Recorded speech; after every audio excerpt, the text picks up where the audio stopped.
En esta ocasión hablaremos de la batalla de la Vuelta de Obligado. Hoy entrevistamos a Carlos Campana.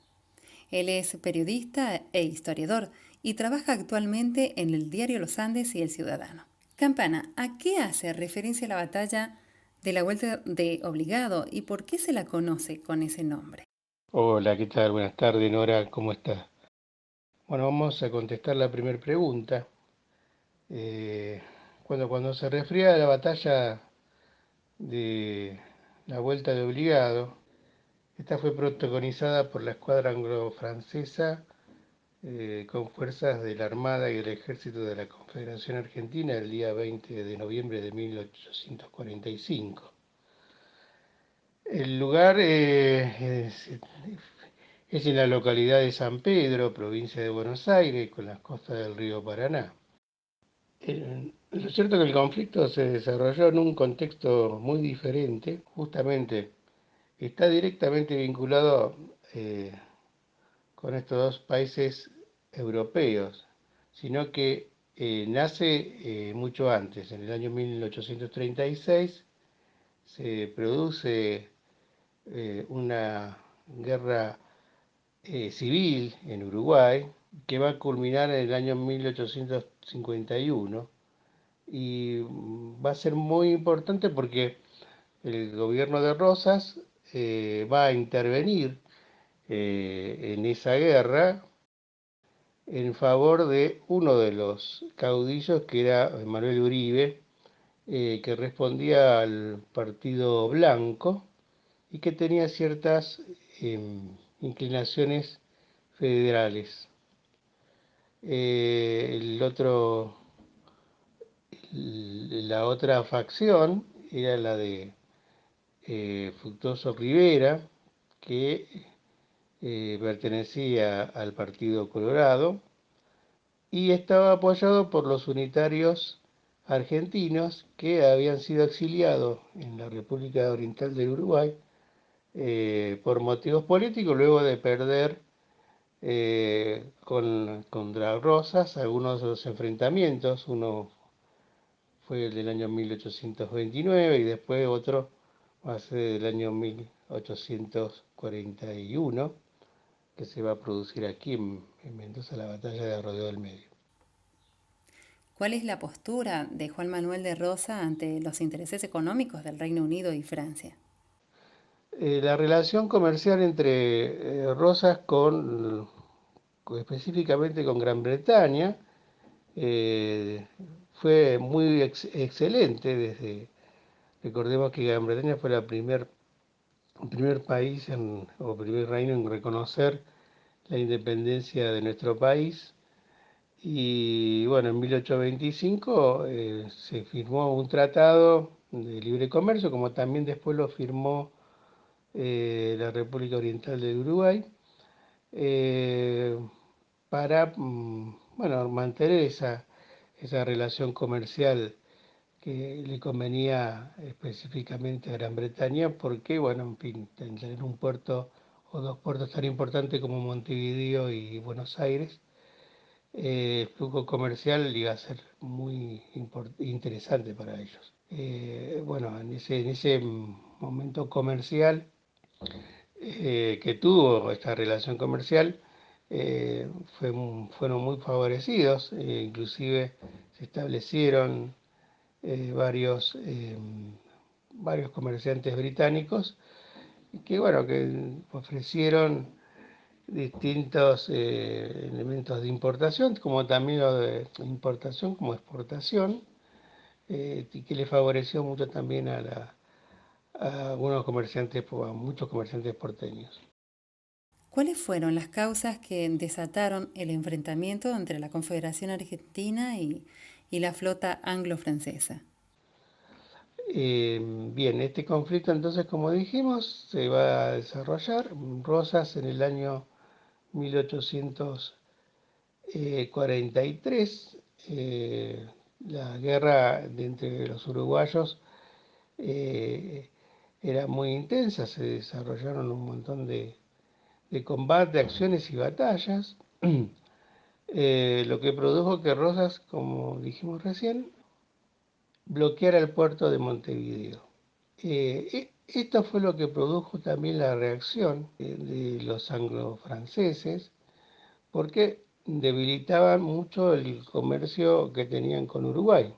Y fue por, digamos, los unitarios argentinos intentaron darle una mayor importancia cuando Florencio Varela va hacia Europa, específicamente hacia Londres y hacia París, con el objetivo de alentar a estos gobiernos para que intercedan y bloqueen el puerto de Buenos Aires.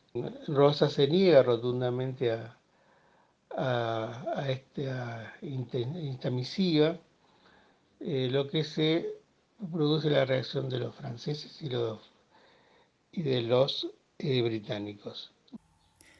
¿Qué tácticas utilizó la Confederación Argentina para hacer frente a los extranjeros?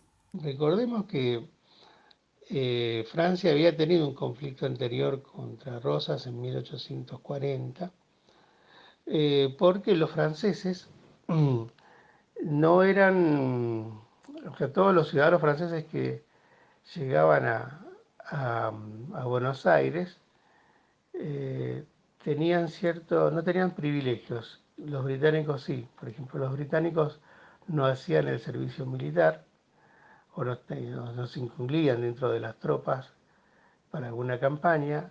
No obstante, sí los franceses, y estos daban origen a que hubo ciertos roces con el gobierno francés, inclusive a dos franceses, uno muy conocido que se llamaba Klee, que hizo muchísimas obras pictóricas sobre Buenos Aires, se lo consideró como un espía galo. Entonces inmediatamente los franceses enviaron una flota al Río de la Plata, donde em, bloquearon el puerto de Buenos Aires.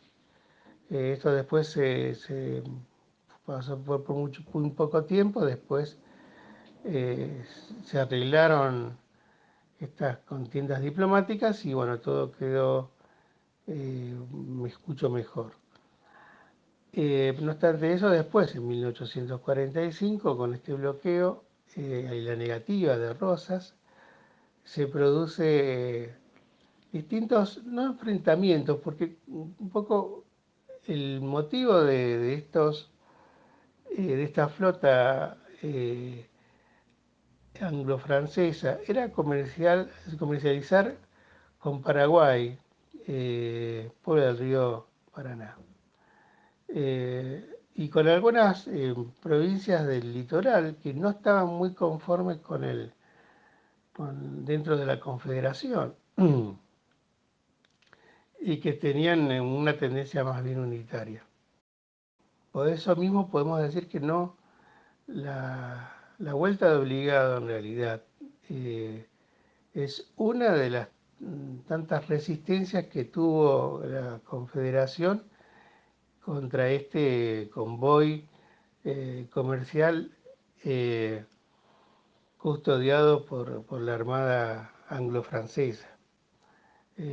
Nunca se, digamos, y uno lo puede analizar con mucha profundidad, nunca se protagonizaron enfrentamientos, digamos, con agresión de parte de estos dos gobiernos, sino que en realidad fue algo más que todo comercial. Inclusive desde Londres muchos de los liberales estaban en contra de esta intromisión política entre el país, entre Uruguay y Argentina, o la Confederación Argentina, mejor dicho.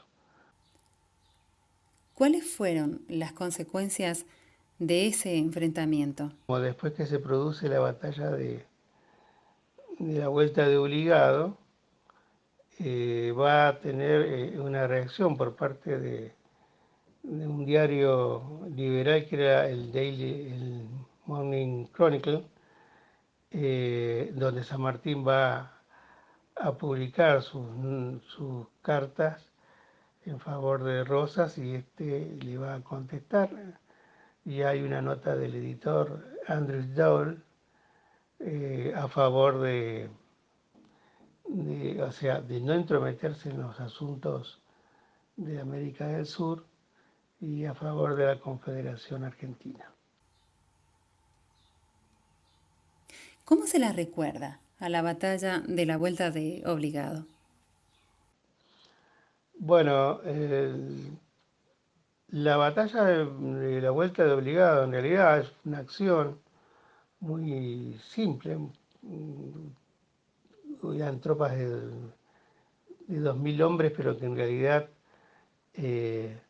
no participaron todos en eso, sino que fueron las baterías las que dieron pie. Inclusive se habla de que se intentó bloquear el río a través de cadenas en todo, pero bueno, son teorías, en realidad no son algo concreto. Se hicieron hace poquito algunos estudios arqueológicos en donde se constató que no había sido tal así como lo que se dijo en su momento algunos historiadores.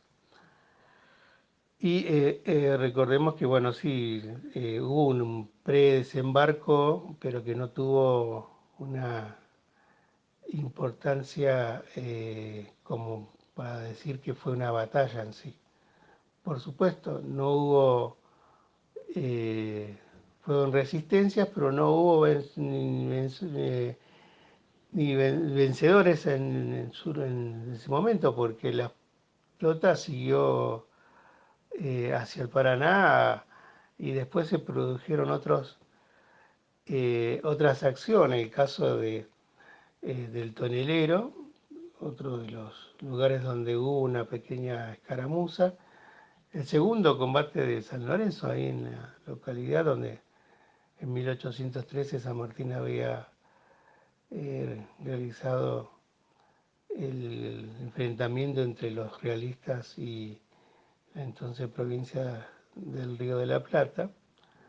Y después hay otra pequeña acción muy importante que fue la de la batalla de Quebracho, eh, pero que tampoco tuvieron esa connotación de gran batalla, sino que fueron pequeñas escaramuzas entre la flota y las tropas de la Confederación Argentina. Lo mismo va a ser un año después el diplomático Marcó con Arana, y bueno, van a quedar muy firmes las relaciones entre estos países que intervinieron, más que todo el Uruguay. Y seguimos, y posteriormente el que mejor Rosa fue el gobernador que en realidad eh, tuvo salió victorioso. Una victoria, por supuesto, fue efímera porque al otro año de esta firma de estos pactos va a suceder el derrocamiento de su gobierno a través de la batalla de Caseros. Estuvo con nosotros Carlos Campana, periodista e historiador. Trabaja actualmente, como decía, en el diario Los Andes y El Ciudadano. Eso ha sido todo.